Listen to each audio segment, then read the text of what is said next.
Hello everyone and welcome back to English 24/7. I welcome you to day 32 of your learning journey. आज हम बात करने जा रहे हैं रेगुलर और इररेगुलर वर्ब्स के बारे में। दोस्तों, जैसे आप जानते हैं कि वर्ब्स की मल्टीपल फॉर्म्स होते हैं। वर्ब का पास्ट फॉर्म होता है, पास्ट पार्टिसिपल या परफेक्ट फॉर्म होता है। उन चीजों को कैसे डिफरेंशिएट करते हैं और रेगुलर और इररेगुलर वर्ब्स में क्या डिफरेंस है, ये हम आज बात करेंगे। तो आइए शुरू करते हैं डे 32।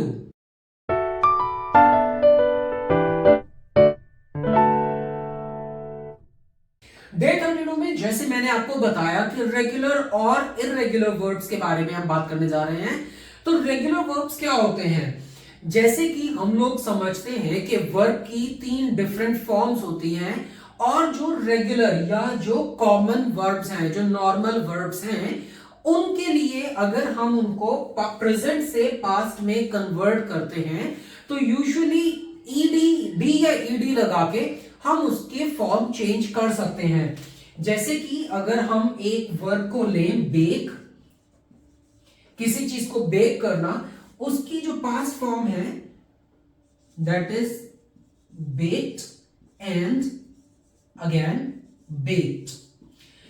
ये हमारा एक रेगुलर वर्ब है। हमारे जो रेगुलर वर्ब्स होते हैं उनमें सिर्फ ईडी या डी लगाने के बाद में हमारा जो वर्ब का फॉर्म है वो चेंज हो जाती है। प्रेजेंट से पास्ट या पास्ट परफेक्ट टेंस बन जाता है। जो पार्टिसिपल वो वर्ब है वो बन जाता है।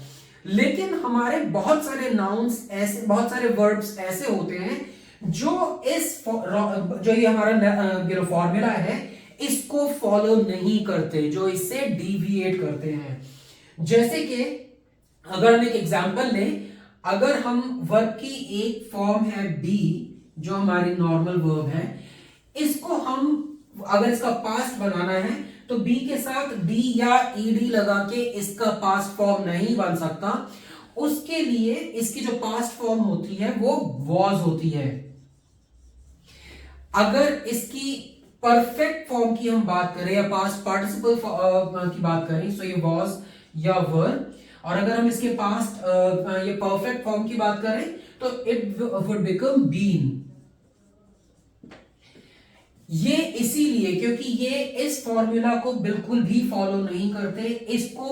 इसके लिए कोई फॉर्मूला नहीं है। ये जिस तरह से they are suppose to be designed, they are suppose to be translated, वो वैसे ही ट्रांसलेट होंगे।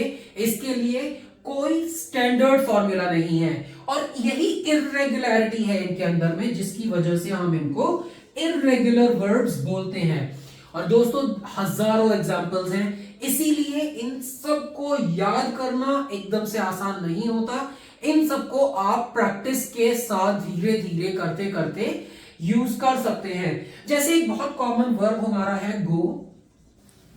अब गो की सेकंड फॉर्म गो, GOED, गोड नहीं होती। गो की सेकंड फॉर्म होती है वेंट। एंड देन इसकी जो पार्टिसिपल फॉर्म होती है वो गॉन होती है। सी, इसमें इन दोनों ही रूल्स में, दोनों में ही ईडी लगने के बाद में चेंजेस नहीं हुए। इन दोनों में ही ईडी नहीं लगा, इसीलिए अगेन ये इररेगुलरिटी जो है ये इसको एक इररेगुलर वर्ब बनाती है। और ऐसे ही एक नहीं, ऐसे ही बहुत सारे एग्जांपल्स हैं। अगर मैं आपको एक और एग्जांपल दूं, डू। डू की पास्ट फॉर्म जो होती है वो DOED, डूड नहीं होती, वो डिड होती है। और इसकी जो पार्टिसिपल फॉर्म होती है वो DONE, डन होती है। सी, अगेन इररेगुलरिटी है। इसने इस फॉर्मूले को, ईडी या डी वाले फॉर्मूले को फॉलो नहीं किया। और जैसे मैंने आपको बताया, ऐसे बहुत सारे बहुत सारे वर्ब्स हैं, ऐसे सैकड़ों इररेगुलर वर्ब्स हैं।